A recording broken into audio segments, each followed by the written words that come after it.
Live from downtown Detroit, Local 4 News at 5 starts now.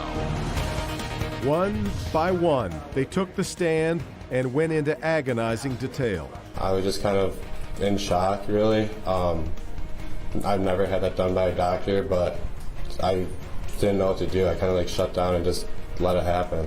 Damaging new testimony in the case against the man known as the hockey doctor.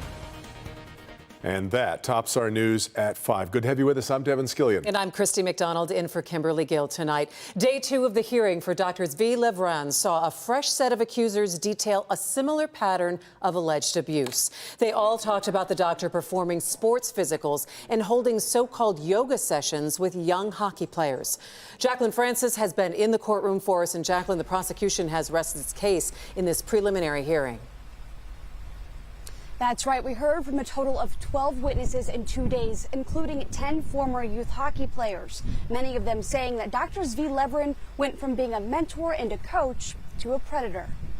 For the second day in a row, the hockey doc faced his accusers in court. So you felt that you were touched inappropriately, correct? 100%.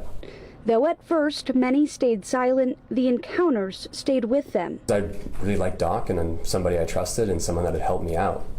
So it was just, I couldn't believe it was happening, I guess is the, and I struggled with that after I left too. The silence was broken when a 19-year-old whistleblower came forward last fall, telling police Drs. V. Levran performed oral sex on him during a visit at his home office.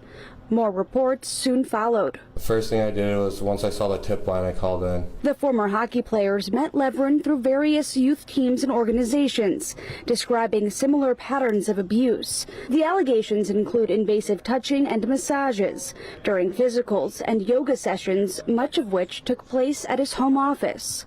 One witness said he was 17 when it happened, telling the court how a routine physical became anything but. I was just kind of in shock, really. I didn't know what to do. I kind of shut down and just let it happen. One witness had no connection to youth hockey, but was referred to Levran by his primary care doctor. Halfway through the visit, the patient said he got up and left due to inappropriate touching. I felt this is not an examination anymore. This is becoming a sexual event. The whole point of these hearings is for the judge to determine if there's enough evidence for this to go to trial. And now that all the witnesses have been heard, the attorneys will get together next month for final arguments on the prelim, and then it'll be up to the judge to decide. I did ask prosecutors today, have they heard of any indication that there may be a plea deal in this case, and they said nothing yet. Christy? Jacqueline, a lot of difficult testimony there. What did the defense have to say about these allegations? The defense was very deliberate in their questioning, asking these witnesses a lot of questions like, were you forced or threatened to be there? Did Levran prevent you from leaving? Did you ask him to stop? All of which the witnesses really said no. All right, well, we're going to continue to follow this. Thanks so much, Jacqueline. It has been 58 days since a gunman opened fire on the campus of Michigan State, and the heartbreak and the anger really still loom large in East Lansing. And today, a group of students marched to the Sparty statue to again demand action on guns and to make sure what happened is never forgotten. Will Jones, live on campus at MSU. Will, they're worried the community has kind of moved on from what happened. Devin, as time moves on, sometimes people do as well. Only a small number of students participated in this demonstration today, and it was very disappointing for those who did. Today, I asked them what keeps them going.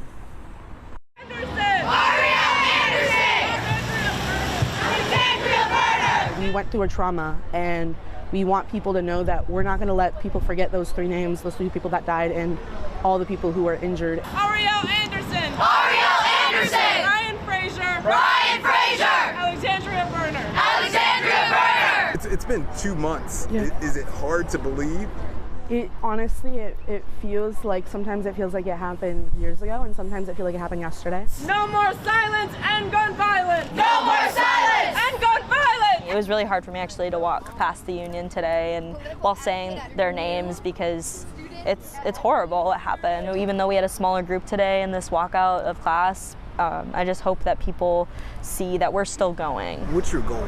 My goal is to, not let people look away, because I think the second we look away, that's the second we stop caring, and that's the second we stop caring about people who are survivors, people who have just been afflicted by the trauma of gun violence, and we want action. People gonna rise like the water, saying end gun violence now.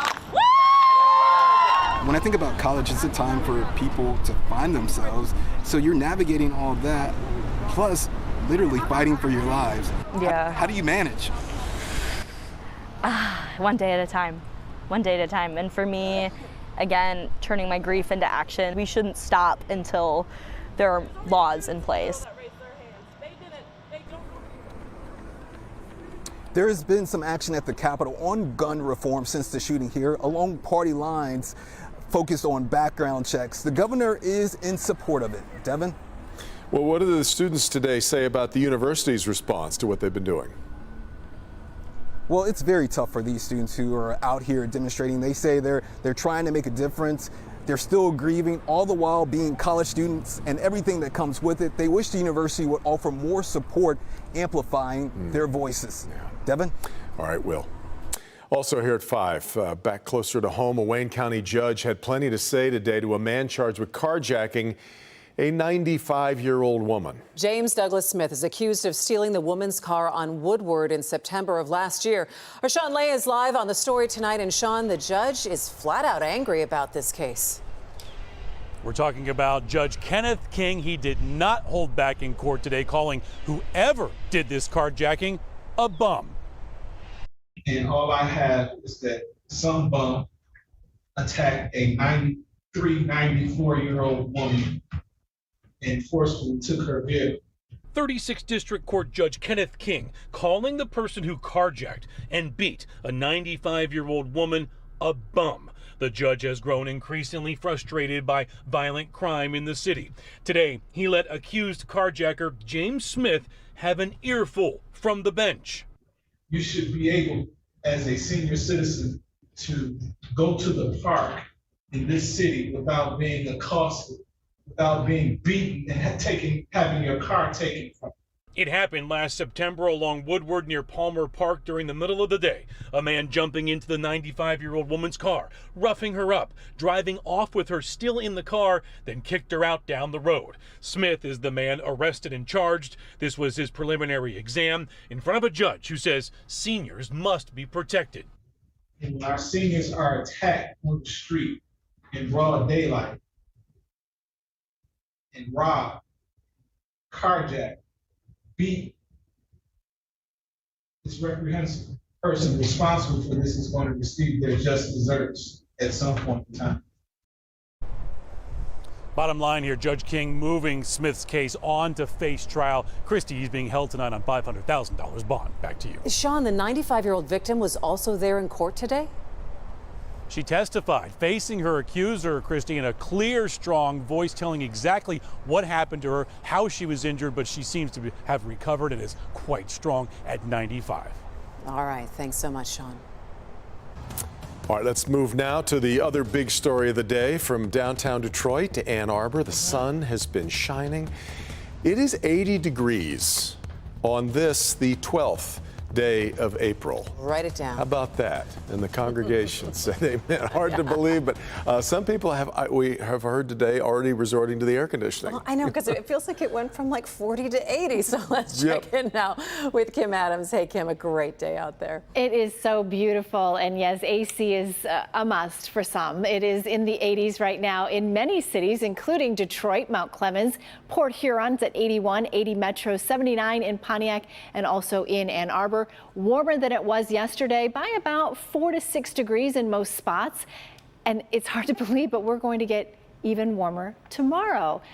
Flowers, springtime. I mean, it's just been such a lovely couple of days. There are some changes ahead, though, but we're going to live in the moment. Tomorrow we'll get sunshine, 60 in the morning, 60 degrees at 8 a.m. Our normal high is 57. So even at 8 a.m., we're well above normal for this time of year. We make it to a high in the low 80s tomorrow.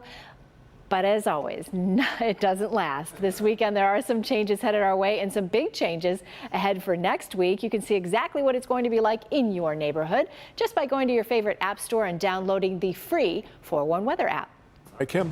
Well, the Motor City keeps looking more and more like the Mural City. Yeah, a new push to bring more art to the city in places where you'd least expect it. Also, could we be dealing with another environmental disaster? Major fears over what is burning out of control tonight in Indiana. Rod. It doesn't seem to matter where you go. You can always find a Michigan flag flying. Michigan's flag is one of 24 U.S. state flags that are indistinguishable from each other at a distance. But there are those who aren't so certain it's a very good flag and they want to change it. We'll tell you why and what they're thinking about. Queen of